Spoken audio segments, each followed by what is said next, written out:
Gold hub తాకట్టులో ఉన్న బంగారాన్ని విడిపించి కొనబడును. అదే రోజు ఆన్లైన్ ధరకు కొని డబ్బులు ఇవ్వబడును. హాయ్ హలో నమస్తే, వెల్కమ్ టు మనం టీవీ. నేను దుర్గా. ఎవరూ లేని సమయం చూసి ఇద్దరు వ్యక్తులు ఒక ఇంట్లోకి చొరబడ్డారు. ఇంట్లో ఉన్నది ఆడవాళ్లే కదా అంటూ వాళ్ళని కొంచెం బెదిరించారు. అయితే అయినప్పటికీ వాళ్ళు ఎటువంటి భయానికి లోను కాకుండా వాళ్ళిద్దరికి ఎదురు తిరిగి మరి వాళ్ళిద్దరిని తరిమి కొట్టడం జరిగింది. అయితే ఈ విజువల్స్ ఇప్పుడు వాళ్ళ ఇంటికి సంబంధించిన సీసీటీవీలో రికార్డ్ అవ్వడం జరిగింది. ఇప్పుడు ఆ సీసీటీవీ ఫుటేజ్ నెట్టింట్లో వైరల్ గా మారింది. ఒకసారి ఆ వీడియో చూసేద్దాం. ఇక్కడ మనం గమనించినట్లయితే ఇక్కడ మెయిన్ డోర్, అక్కడ ఒక అతను లోపలికి వెళ్ళడానికి ట్రై చేస్తున్నాడు. ఇద్దరు అమ్మాయిలు అంటే ఇద్దరు మహిళలు, తల్లి కూతులు అనమాట. వాళ్ళిద్దరూ అతను ఆపడానికి బాగా ట్రై చేస్తున్నారు. అతను వీళ్ళకి గన్ను కూడా చూపించి మరీ బెదిరించాడు అనమాట. దొంగతనానికి వచ్చాడు అతను. ఇద్దరు వ్యక్తులు వాళ్ళ ఇంట్లోకి దొంగతనానికి రావడం జరిగింది. ఒక అతను ఆల్రెడీ లోపలికి వెళ్ళిపోయాడు, కత్తి చూపించాడు. వీళ్ళిద్దరికి నాటు తుపాకీ చూపించి ఇతను బెదిరించడం జరుగుతుంది. అయినప్పటికీ వాళ్ళు ఎటువంటి భయపడకుండా అతని దగ్గర తుపాకీ లాక్కొని మరి అతన్ని కొట్టి అతన్ని తరిమేయడం జరిగింది.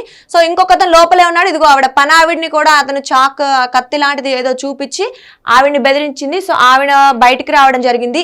ఇతను ఇంకా లోపలే ఉన్నాడు. ఇంకొక వ్యక్తి ఎవరైతే ఉన్నారో అతను ఇంకా లోపలే ఉన్నారు. సో ఇతను మాత్రం పారిపోవడం జరిగింది. అయితే వీళ్ళు ఇద్దరు తల్లి కూతుళ్ళు చాలా వీరోచితంగా పోరాటం చేశారు. అలాగే బయట కొంతమంది వ్యక్తులు ఉంటే మీరు గమనించినట్లయితే అతను వెళ్ళిపోయాడు ఇక్కడ, కానీ బయట కొంతమంది వ్యక్తులు వీళ్ళు పిలిచారు. ఇంకొక అతను లోపలే ఉన్నాడు అని అయితే వాళ్ళని పిలవటం జరిగింది. సో పిలిస్తే వాళ్ళు వస్తున్నారు. రాబోతున్న టైంలో ఇతను ఇంకా లోపలే ఉండి ఏదో దొంగతనం చేయడానికి అయితే ట్రై చేస్తూనే ఉన్నాడు. ఇంతవరకు అతను అయితే బయటికి పారిపోలేదు. ఈ లోపు మనం గమనిస్తే ఒకసారి వాళ్ళు వస్తున్నారు, అయినా అతను ఎటువంటి భయపడకుండా వాళ్ళకు కూడా చాక్ చూపించి అయితే బెదిరించి పారిపోయారనమాట. సో ఒకసారి మనం గమనిస్తే తెలుస్తుంది.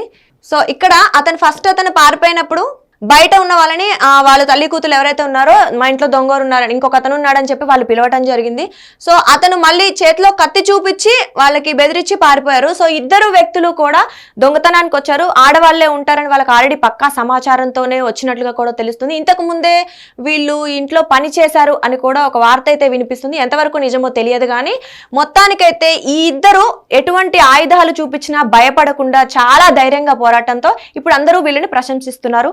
మనం ఇంకొక వీడియో గమనించినట్లయితే ఇక్కడ పోలీసులు, ఏరియాకి చెందిన పోలీసులు కూడా వీళ్ళ తల్లి కూతురు ఇద్దరు ప్రదర్శించిన ధైర్యానికి వాళ్ళకి సన్మానం కూడా చేయడం జరిగింది. ఒక్కసారి ఆ విజువల్స్ కూడా చూసేద్దాం.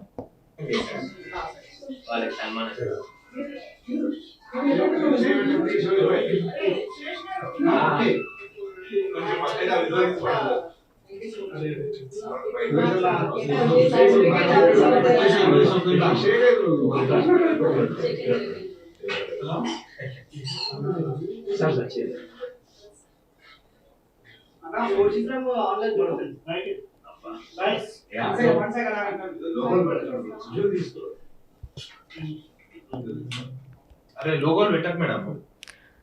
సో ఇక్కడ మనం గమనించినట్లయితే నిజంగా చాలా మంది అందరూ బయటకు వెళ్ళిపోయిన తర్వాత ఎవరైతే వాళ్ళ ఇంట్లో మగాళ్ళు అందరూ జాబ్కి వెళ్ళిపోతారో అప్పుడు ఇంట్లో లేడీసే ఉంటారని వాళ్ళనే టార్గెట్ చేస్తూ ఆ టైంలోనే దొంగతనాలని వాళ్ళు బెదిరించి దొంగతనం చేయడం కానీ ఇంకా ఏమైనా చేయడానికి అయితే ఎక్కువగా ఇలాంటి సంఘటనలు ఎక్కువగా అలాంటి టైంలోనే జరుగుతూ ఉంటాయి. కాబట్టి లేడీసే ఉన్నారు కదా అని వాళ్ళు కూడా అడ్వాంటేజ్ తీసుకుందాం అనుకున్నారు. కానీ వీళ్ళు మాత్రం ఇద్దరు తల్లి కూతులు ఎవరైతే ఉన్నారో వాళ్ళిద్దరూ ఎటువంటి భయానికి లోను కాకుండా, అంటే వాళ్ళ చేతిలో ఆయుధాలు ఉన్నప్పటికీ కూడా భయపడకుండా తీవ్రంగా పోరాడి చివరికి వాళ్ళనే తరిమేశారు. సో ఇలా ఉండడం అనేది నిజంగా ఈ కాలంలో ముఖ్యంగా చాలా అవసరం. అమ్మాయిలైనా అబ్బాయిలైనా ఎవరైనా ఖచ్చితంగా సమస్య వచ్చినప్పుడు దానికి భయపడి కూర్చుంటే వీళ్ళు అలా చేసేవాళ్ళు కాదు. వీళ్ళు ఎప్పుడైతే పోరాడారో రిజల్ట్ మారిపోయింది. అందుకే అందరూ ప్రశంసిస్తున్నారు. నెట్టింట్లోనే కాదు, అలాగే పోలీస్ శాఖ వాళ్ళు కూడా వీళ్ళ ధైర్యానికి మెచ్చి అభినందించి సన్మానం కూడా చేయడం జరిగింది. ఇలాంటివి ఇక ముందు కూడా, అంటే ఇలాంటి సంఘటనలు చూసినప్పుడు నిజంగా చాలా మందిలో మార్పు వస్తుంది. ఇలాంటి అంటే భయం, మనకి ఏదైనా సమస్య వచ్చినప్పుడు ఎలా పోరాడాలో అనేది చాలా మంది తెలుసుకోవడం జరుగుతుంది. మొత్తానికైతే ఇది ఒక పెద్ద ఇన్స్పిరేషన్ వీడియో అనే చెప్పుకోవాలి. సో ఎవరైనా నెక్స్ట్ నుంచి ఇలాంటివైనా జరిగినప్పుడు ముందు భయపడకుండా పోరాడితే ఖచ్చితంగా ఆ సమస్య నుంచి అయితే మనం తప్పించుకోవచ్చు. Okay, thank you so much.